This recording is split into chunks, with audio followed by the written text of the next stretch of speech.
So let's talk about the sensitivity that begins to get heightened in the body after spiritual awakening. Or maybe you've always been empathetic, people have called you sensitive, or you've come across terms like being an empath. But let's talk about the sensitivity that comes with spiritual awakening. I remember when I first started to take care of my body a bit better and my spirit, I started to look at my body more like a temple. And I was like, well, why am I not feeding it the best fuel? You know, I had a luxury BMW at the time, and I was like, I'll put 91 gas in this car instead of 87 because I want to feed it the best fuel so that it runs smoothest, right? I was like, and if I'm a soul or a spiritual being in this vessel, this is my vehicle, why wouldn't I feed this the best food? And so anyways, I started taking care of my body more, got into meditating, doing yoga, looked into Tai Chi, Qigong, and it seemed like the healthier I became and the more in tune I got with my body, I felt more sensitive to the stimuli in the external world. Now I'm sure eventually the right people will find this video that relate to this. And I don't know if you guys feel it to the same level that I do, but man, when I tell you, I remember one time a business partner friend of mine and I went to Six Flags Magic Mountain. I used to be able to go to amusement parks when I was younger and just have fun, not think too much of it. We went for a couple hours, and during the time I was there, it wasn't too bad. I was fine, I didn't think much of it. I wasn't really thinking about it. When I got home, I was in the bed sick for like a good week. And I mean, shakes, chills, shivers, runny nose, feeling like I had to throw up. And I couldn't figure out what happened. I was like, I didn't eat nothing crazy. I came to realize that I was in a really crowded environment with so many different kind of energies and people and yelling and screaming and different emotions and babies crying and frustrated parents and high levels of excitement from people going on roller coasters. And I was like, what? Like, does my body no longer react to large crowds of people and chaotic energy very well? So I was like, okay, let me learn how to navigate and balance this. And I would have experiences where I would walk past just a certain person on the street and their energy would be so, I don't want to call them bad. I'm not saying, this person's a bad person or good person, but I would feel that their energy or spirit was so dense and it would make me feel like I almost had to throw up, literally. And again, this is not shaming anybody or tearing others down. This is just how sensitive I had become to other people's energies. I thought something was wrong with me. I was like, what is going on with me? There was another experience. I was living on this island called Gili Islands in Indonesia. It's Gili T. It's a party island. But if you rent inland, you can kind of get away from the noise. So the cool part about this island was everybody gets around by bicycle or by horse. So there's no cars going by. The air quality is amazing. I was there with my lady and it was gonna be 4th of July. And she was like, do you wanna try to go out for 4th of July? Mind you, I don't drink. I maybe went out dancing once or twice on this island. It was kind of a dub. It was just drunk people acting crazy and it just wasn't my vibe. And this has been something that I've been working through because I don't want to be that partner that's overwhelmed all the time or too overstimulated to do anything. I still want to be a partner that you make fun memories and stuff with, right? So I was like, yeah, let's go out. We can go catch the fireworks and maybe go get something to eat. We go out. This island was packed, people everywhere, fireworks, drunk people falling all over the floor. We were out for a little bit and I was like, all right, cool, like I had enough. We went back, boom, I was sick for 2 weeks, couldn't get out of the bed. And I was like, why every time I go to extremely crowded places, this happens to me? And mind you, we were young, we were like mid-20s, so we still wanted to get all the, crazy experiences that you get when you're young, going out, doing all kinds of stuff. But I was just like, I don't know if it's just not for me. I don't know what's going on. And then over time, it started to be with every little thing. I could be driving in traffic, and if there's too many billboards and colors telling you what to think and selling you ideas and honking and pedestrians jaywalking and just all these different things going on, I just started getting really overwhelmed. So I was like, okay, I've had enough of this. Like, let me research it. Turns out, a lot of people call them HSP, highly sensitive people.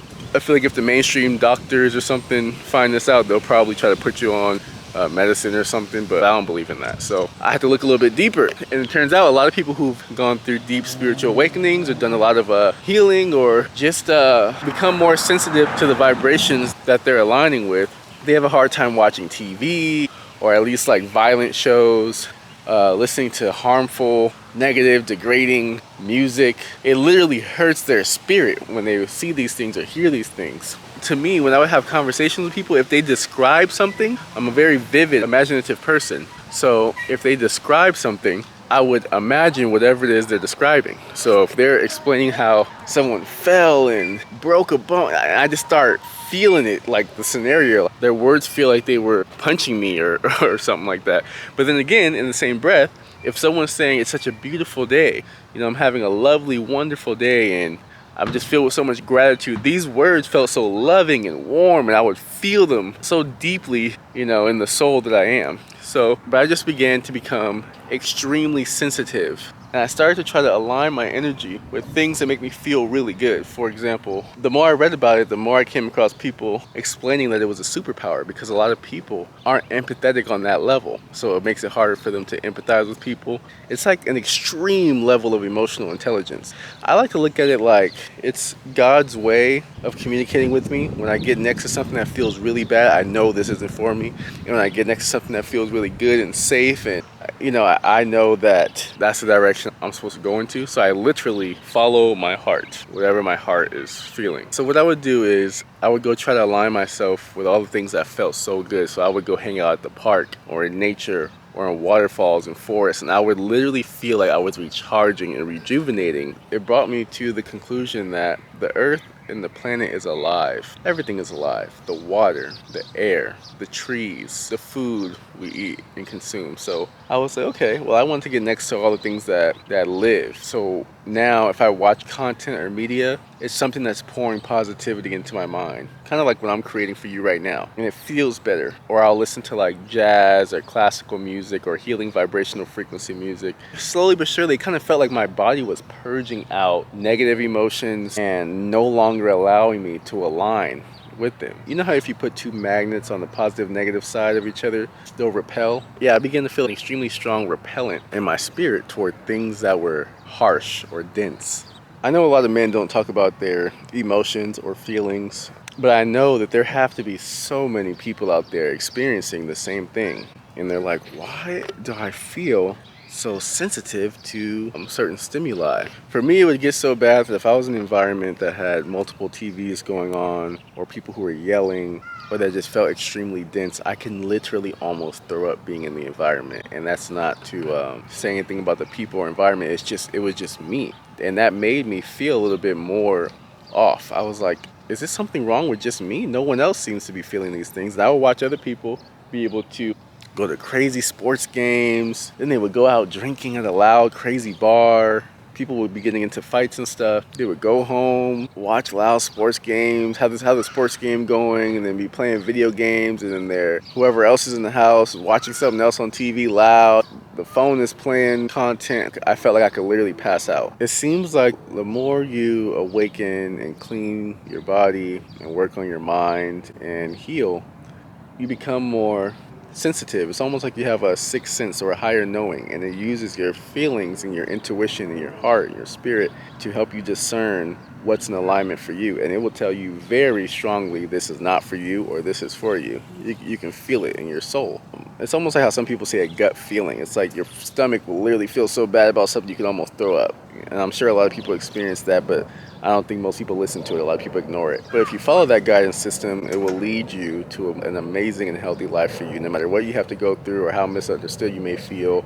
Spiritual sensitivity, it's a thing. It really is a thing. And the more I kind of came across some other people like that, everyone's different, has different scales of sensitivity, and they react differently. It's just like anything. Like every human being responds and reacts differently to different things. But overall, they would feel the same things in different ways. And I've noticed it was usually people who do have a higher level of spiritual awareness or high level of empathy, or also people who were extremely successful as well. I realized they kind of stay in their own lane, spend time at their house, work on their businesses or their content or whatever it is they're building. And they would spend a lot of time at the beach or in nature or whatever spiritual center they align with. And it would all be places that revive and nourish their nervous system. Even a lot of guys who surf, I know a lot of successful men who surf, they say, no, I like to start my day in the water where I'm feeling fresh, I'm getting refreshed and rejuvenated before I take on all the energy of the day. That's how I cleanse my energy. So I was like, oh wow, so this is a thing. But yeah, spiritual sensitivity. And over time, I think heart-opening experience of becoming more sensitive or empathetic is something that unfolds more and more throughout life's journey. I think that's why you'll see like older people that have grandkids and stuff. They love to be at the park in nature. They just feel so much more compassionate than when they were younger, maybe when they were in their party phases. And they're more compassionate people. They may have gotten to a place where they're highly empathetic. Maybe they've experienced a lot of loss or many things in life that triggered internal growth moments, and they become more compassionate and loving over time. Yeah, so spiritual sensitivity. I just wanted to talk about that and get that out there, because hopefully one person finds this message that really aligns with being an empath or HSP, highly sensitive person, some people call it. And just remember that you don't have to put a label on yourself. You don't have to say, I'm an empath, I'm an HSP, or highly sensitive person. If you find blogs or YouTube channels on these topics and they resonate and help you navigate these things in an amazing way, that's awesome. But don't feel like this is a label you have to wear. But if you are feeling deep emotions, or you feel music or food, love in a strong way, like for example, maybe you can't watch the news because it feels so tight and tense and doom and gloom and depressing. Stuff like that, just follow your heart and just know you're not the only one. And if you're around people who are more on the dense side, they're not in tune with their emotional self, and maybe they're shaming you or tearing you down for how you feel, saying you're just too sensitive, you're weak, no. It's intuition, and it's actually a form of strength. Human beings are supposed to have empathy for each other and be mindful of the energy that not only they're experiencing, but that they're putting out into their environment. These kind of people are compassionate, loving, kind, integral, and usually have a lot of wisdom to offer the world. I hope that was reassuring for you. And if you have experienced this as well, anything to do with deep empathy or feeling, send me a message or comment something below that's helped you throughout your journey, or share your story to help someone else. Okay, well, that's it for now. Have a wonderful day.